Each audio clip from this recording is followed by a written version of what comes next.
Hey, welcome back in. Solo New Year's Eve edition here. I'm taping this. Happy 2025 to everybody. I'm getting ready to head on down to Tulsa time here. I've been thinking about it. There's a lot of good Tulsa artists I like. Dwight Twilley, of course, I love. I love Don Nix, and I love Leon Russell. And Leon Russell's kind of a curious artist because, I find that some of the modern stuff that he did in the remake, clearly there's a difference in quality of what it is. It's a lot more, I don't want to say Dr. Johnny or old sort of thing like that. I'm not as crazy, I'm not as up on it. So what I'm going to do is I'm going to rate 16 records of uh,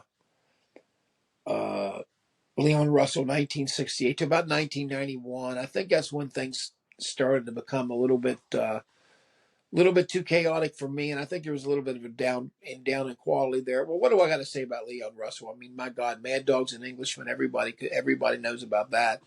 Everybody knows about his stardom here with George Harrison and everything with the benefits. He was just an all-star musician who hit at the right time. There's a lot to be said about that. I love that documentary that Elton John did. It's very good. I'm not really crazy about the music of it, but at the same time, I think he got what he could get out of it. I think it was good, and it was nice to see him recognized, especially after all that time.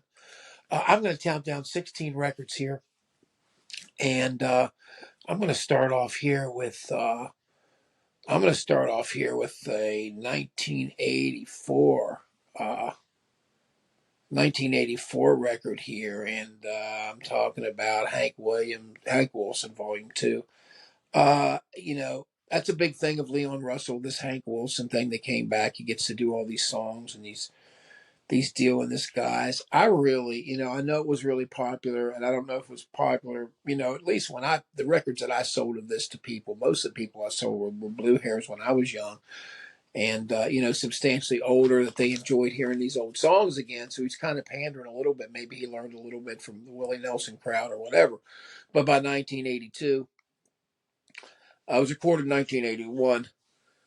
It was released in 1982 and then released again in 1984. So there's a little bit of a confusion there as to when it was. But I still, to me, it's a retread of it. You got the Wabash Cannonball, oh Lonesome Me, Don Gibson. I'm moving on. Don't let the waltz across Texas. Don't let the stars get in your eyes. I saw the light. I'll be there. And then they did a 1984 re-release where they added some stuff to it, and it's all a big. It had different covers to it, and it's okay to me. But it's more of a marketing thing for the rolling thing, and I understand why people would go to see it live. They want to hear the good old songs they like. And that's what he did. He took it there, and that's where I'm going to go here with number 15. And number 15 once again was the first incarnation of this thing in 1973. Hank Wilson's Back, Volume 1. The record. If you look back to the success of it, I mean, it was a fairly successful record. I think that he. Number 28, number 28 in the States, number 5, the country charts was number 15. Well, the biggest hit he had in a while, I mean, it's amazing that he did that right after coming off Carney and coming off where that was, but that's what he did, and that's how he cashed into it. And it really turned me off, man. I didn't like it at all, so that's my number 15. I'm going to go to 1991 and it recorded in 1991, but released in 1992, The Weird on Virgin Records, 1992, Anything Can Happen record. I don't have that one there, Joe. You know what I did? I forgot to lift up this other two, didn't I, for Hank? I'm not doing my job here. Let me go ahead and get this straightened out here before I do. I did have the Hank Wilson's Back, this one here. Sorry, I did buy that one before, and that's my old original copy that I bought, back in before I realized it was that it was all like that. I was surprised. I was surprised that's how it went, but that's kind of how it happened. And so anyway, Anything Can Happen is my next one. Let me bring that up there. Sorry. But Anything Can Happen. What a bizarre cover. Joe, put that up there. 1991, a little bit different, produced by Russell with Bruce Hornsby. A little bit different. It's a little different. It has a kick to it. Black Halos is a good song. That's there. Jezebel, arranged by Leon Russell's kind of the one they did. Love Slave, I don't like at all. Faces of the Children's, okay. Too Much Monkey Business, of course, is his cover of it. Anything Can Happen. Edgar Winter on it too. So is there a Scientology thing on this? The cover kind of looks like that. I mean, I don't know if Leon fell. I never checked that out. I did not know that, but it certainly looks like it with the eye. It looks like one of those uh, Scientology things, or the things I just showed on the back of the what's a pyramid deal, Joe. The Nenning and Nenning, and he used to sing for that. Anyway, it's the whatever it is. It's on the back of the dollar bill, whatever that's called.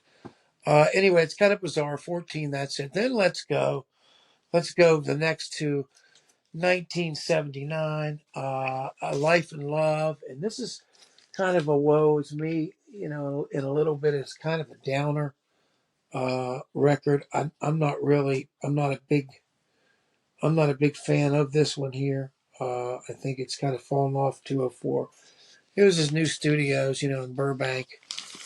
One More Love Song, You Girl, Strange Love. It's a bunch of love songs. It sounds like somebody, and you got Lynn drums here too on it, and it kind of sounds weird, and it kind of ruins the songs. I mean, the songs are okay, but it really doesn't work in the context. There's not that much expert use of it, and there's a lot of kind of, I don't know. It doesn't sound good. I wish they would redo that, and it's not real good. But it's, I don't know. One More Love Song, of course, On the First Day, On the Borderline, Life and Love. I'm not a big fan of it. Never was. Again, one of those records. I think it's kind of ruined by the time that it's out. This is a 1979 record, 3413. It's supposed to be a electronic drums, but to me, it's not. He's not the type of artist at that time. I don't think the Tulsa sound really uh, works with that, and so that's when the Life and Love here is going to come down then. As my number 13, number 12. Let's go to 1978 and Americana. Americana is a record that still has packs a little bit of a punch. I mean, I look at that. It's probably, to me, I would say, if I'm going to say the last decent record, it's a short record. The thing is, Leon never made, back in the days, until things got, everybody in the 90s started doing it, and you make an 80 minutes, myself included, in when I first started doing it. I thought, oh, wow, you got more time. Well, sometimes you can tell your story in less than that, and I think that's what Leon does. And Americana is a very, very, very straight. He was on Wounded Bird with this thing, and it was in his own deal here. And it was kind of thought of a little bit of a comeback. Let's get started. Kim Fowley actually recorded a Kim Fowley thing here on a few of these songs, which is kind of funny. But there's a kind of a consistency to it. I think he kind of keeps Fowley in check. There's a little bit of the madness there. I just think it's interesting here. Uh, yeah, it's just nice. It was.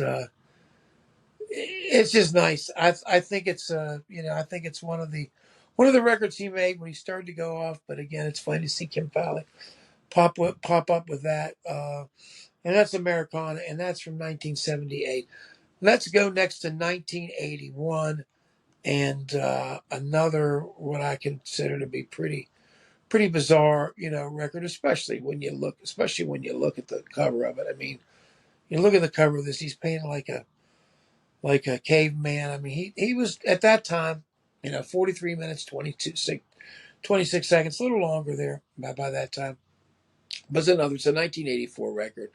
You've got stuff here where you've got drums and percussion and, a lot of Lynn drums and a lot of stuff. This is a 1980s record. You got percussion on this, vocals, guitar, backing vocals. A lot of stuff arranged, a lot of stuff. Some of these songs, okay, Good Time Charlie's got the blues. At least he's got the DC to cover. That's a good song. Lost Love, All the Loves on the Radio. Interesting, kudos to him for trying to do something different. There's it's kind of a weird vibe to it all. It's not really a voodoo vibe. He's kind of dressed like that, but it's kind of a nice, moody, mellow. It's not a bad record. I mean, it's not as bad as it looks, but I mean, when you get the stick there with the eyes and the voodoo stick and stuff, it's just a little bit strange. And when he had his own thing going. Let's go next to, what is that one that I had? That's the one. I'm sorry, I had Americana before that. My bad. Americana I had on vinyl. There's Americana. Sorry I didn't bring it again. I keep forgetting to go to the vinyl. Okay, that's Americana. Let's go to Willie Nelson here. Willie and Leon, one for the road. Tony, you don't do live records. What are they? I know, but this is really something that brings a certain thing home that wasn't in there before. Leon captured himself, of course, with the shelter people and all that live stuff that he did with that. But there's a special thing that happened with Willie, and I think this is it kind of takes the Hank Wilson's back thing and kind of gives it a kick. Danny Boy, I just think there's a sophistication to Willie's band and Willie's playing. And even my dad recognized it. He's got his jazz down. He's a great guitar player. Trouble in Mind, great version of Heartbreak Hotel. Speaking about that. Riding Down the Canyon, You Are My Sunshine. I mean, it's just that lucky old sun, stormy weather. It's not, it's a little more of a musician's ride. And I think it's just dynamo. I like it both. It's one of my favorite records by both of them. So what do you do? I mean, do I count it? Do I not count it? I'm going to count it. I'm just not going to count it as high as I would normally on merits if it was the artist by himself, because it is a great, great record. So I'll give him half credit for it. And with half credit, that gets me down to about number 10. So if it was full credit, it'd be about 5. But if it was just him, but it's Willie and he back and forth, and it's wonderful. 1979, One for the Road. Really kind of the impetus for some of the impetus, I guess, was the Hank Wilson's first, but it's kind of following in that vein, and he really struck a chord with what the whole thing was here. Let's go to number 9, 1971's, and I like this stuff. A lot of people don't like it very much. I like it. I'm talking about Leon and Mark Meno, Asylum Choir number 2. This is the second one that they released. This is the one that they realized after Leon hit. Well, let's try to cash in on this since we have these records. So we got Down the Bay, Sweet Home Chicago, Salty Candy, Trying to Stay Alive, Straight Brother, Learn How to Boogie. Great thing, man. Written there, produced by them April 1969. They talk about the different publishing here, and they look at themselves in the studio. They really did some fine, fine work, and it just goes to show you how many great bands there are. This was re-released on Shelter Labels. Evidently, there was a demand for that. This is Leon's label, so right on, Leon. Thanks for putting that out. I know that you did right. You did that in the nick of time. That's really cousin in his prime. You're talking about from 1971. Just a great thing. Mark Meno, fantastic, bro. Thank you very much. And let's move on to 1979's second record with his wife, Make Love to the Music, 1979. You're thinking, oh my God, he's putting the records he did with his wife ahead of some Americana stuff. Yeah, I am.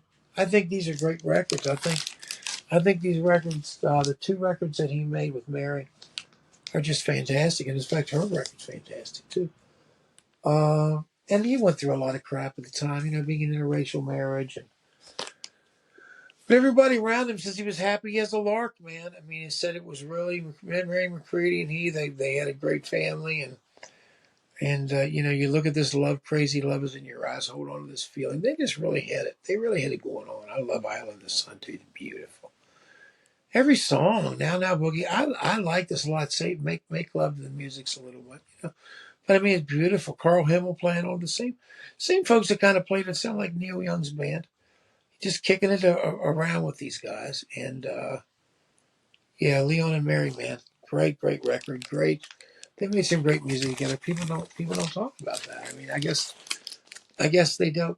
I don't know. I don't know why. Does it have to do with the racial issue? I don't know. But you don't hear much from that. That was my number 8, 1979's Make Love to the Music, really strong record. Number 7, a record that I like that creates a completely different vibe. I'm talking about Will o' the Wisp, man. I'm talking about Will o' the Wisp from 1975. Number 30 in the U.S. It did very well here. You look at the owl on the back with the Will o' the Wispy instrumental, then you've got Love, Little Hideaway. Can't get over losing you. My father's shoes. Stay away from sad songs. Beautiful. Lady Blue, of course, which is the big one. Bluebird, back to the island. This is a mood, man. This is probably the biggest mood one he made. I mean, if you're gonna wallow yourself in one deal here, this is so aptly named and such a beautiful record. This is a great one, man. Lady Blue, of course, was a huge hit. Back to the Island, he recorded there.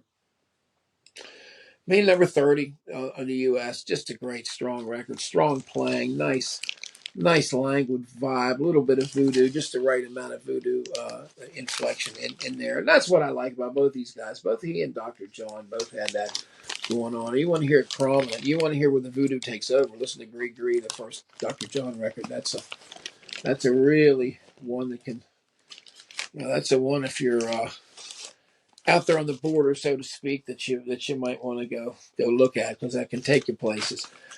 We are going to the number 6, and you're going to be surprised about number 6, but I'm talking about the very first Asylum Choir record, and I love this record, man. Some people don't like it. That's okay with me. This is a 1968 record. This is a record that came out in 1968 on the Mercury record label. Mark Beno and Leon Russell. Look inside there, man. Asylum Choir, and here it is. Look inside the Asylum Choir on Smash Records. And that is my number 68. The great songs, I mean, that's from 1968. That is my number 6. Death of the Flowers, Indian Style, episode containing 3 songs, Land of Dog, Thieves in the Corner, Black Sheep Bungalow. This is a little more, the other stuff that they released on the second Asylum Choir isn't quite as wacky as this. They were really kind of trying to be out there with this, and that's what makes it so cool. You look at Leon on this, you look at him and think, yeah, there's a guy that's just wide open at this point. I mean, you just look at his eyes and you can just, it's just like a warning there, you know what I'm talking about? Look at that, that's what I mean. He's in good look. He's up in your face with this stuff, man. He knows. Here I come. Here I come is what he's saying. 1968. Okay, I'm going to talk to number 5, and while I'm talking about it here, talk about the album with Mary McCready again.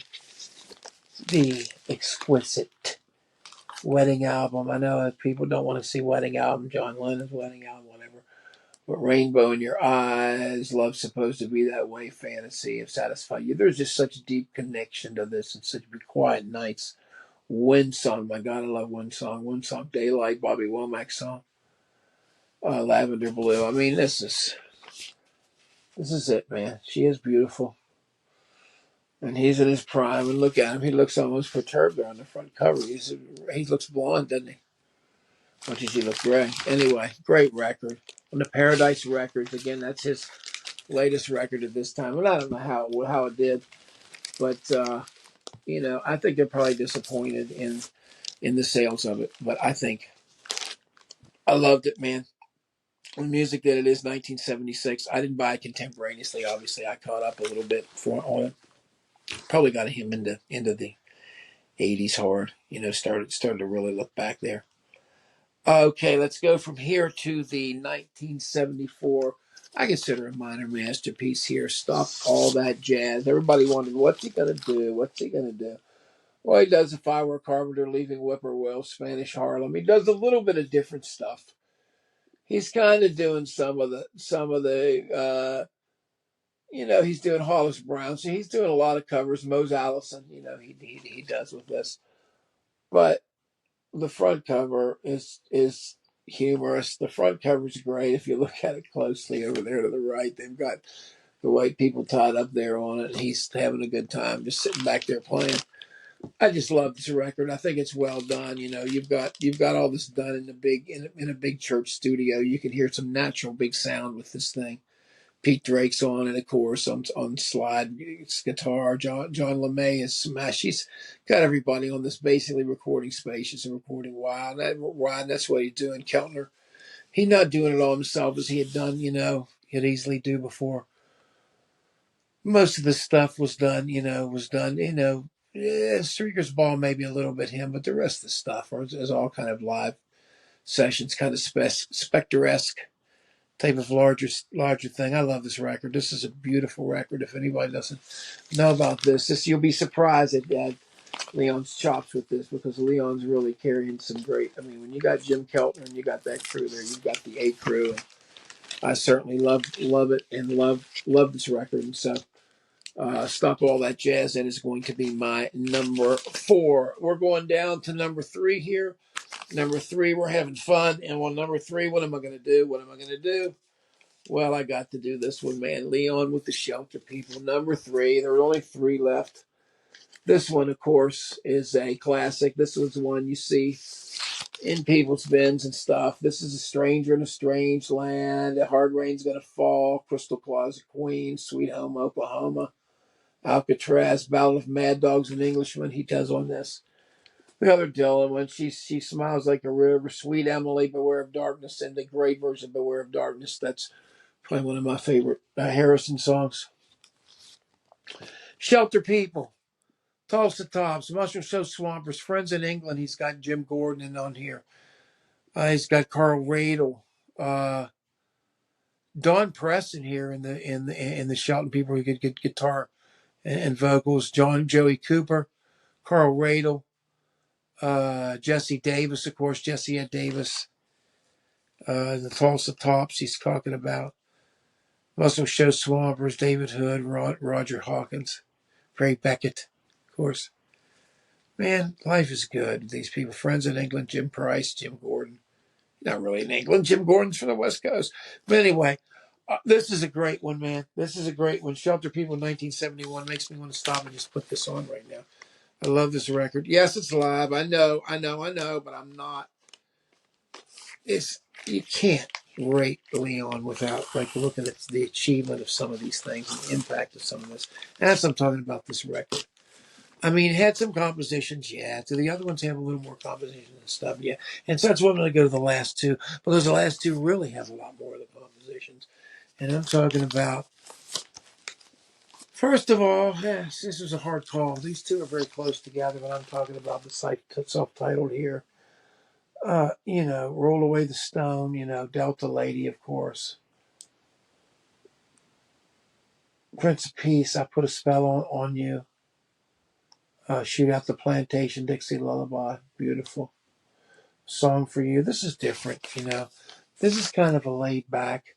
It's a little bit more of a laid back control affair. Of course, Denny Cordell of ABC Records and Shelter at that time was Never Yet, but a Song for You leading it right off, which was his masterpiece there that he had played. But it's dedicated. He talks about everybody's dedicated to.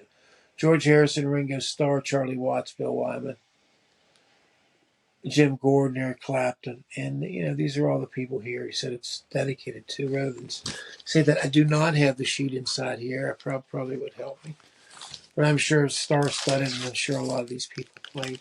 This is a great record. This is a classic record, and it's only number 2 because there is a number 1, and a number 1 would probably be agreed to by some other people too. Something about it, this is really my first introduction to Leon was through I'm Up on the Tightrope Girl. When it came on the radio, AM radio. I mean, it was the first hit through. There's Carney. And in fact, Jay was telling me how much he loved this record too. He had played all the time. He played it all the time. There's something about it, man. Daniel May, another Danny Cordell record. This is kind of when Leon had his thing going, and boy, what great songs here. If you look at this label, Tightrope, Out on the Woods, Me and Baby Jane, Cajun Love Song, Roller Derby, man. Oh shit, that whole first side, that's killer. Then you flip it over here, Acid, Annapolis, My Cricket, this Masquerade, of course, probably his greatest song.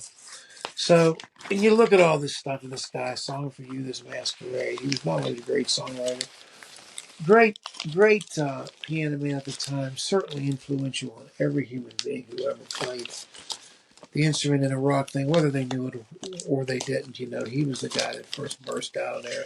At the time when he was real big, you thought about him as a keyboard player, and you thought about about maybe Billy Preston. You didn't think there was nobody else really I could think of. I mean, you've got other people maybe fronting bands and stuff, but Leon Russell was huge. Leon Russell, that's why George always called him. He was a top flight session player, a humble man. And he continued on and made records after 1991, of course. Anything Can Happen was probably the last one. He did 1991, 1994. Okay.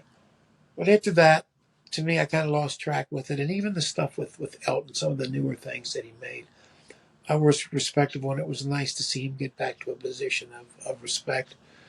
He'd been kind of dwindling and doing his own kind of low budget things and records and such. And I think that Elton kind of came along to the rescue for him. And to that, we appreciate it. And I certainly appreciate how great Leon is. These top records here from really, I would say 5 on in, from the Wedding album on in, man, I think they're solid all the way through. I mean, you hardly have a weak moment on any of them.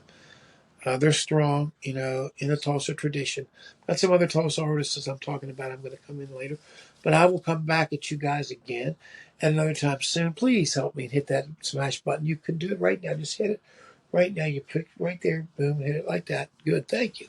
I appreciate that, guys. Anyway, listen, man, I really appreciate you guys being here anyway. I appreciate you even listening to me and listen to me run my mouth. And we're going to try to make everything better here this next year for everybody. We're going to come back at you with some great stuff. And I always appreciate what you guys do and everybody else out there, man. Please leave your comments below. Please subscribe if you have not. Thanks a lot, and Happy New Year 2025 from everybody at WildFlow. Catch you next time.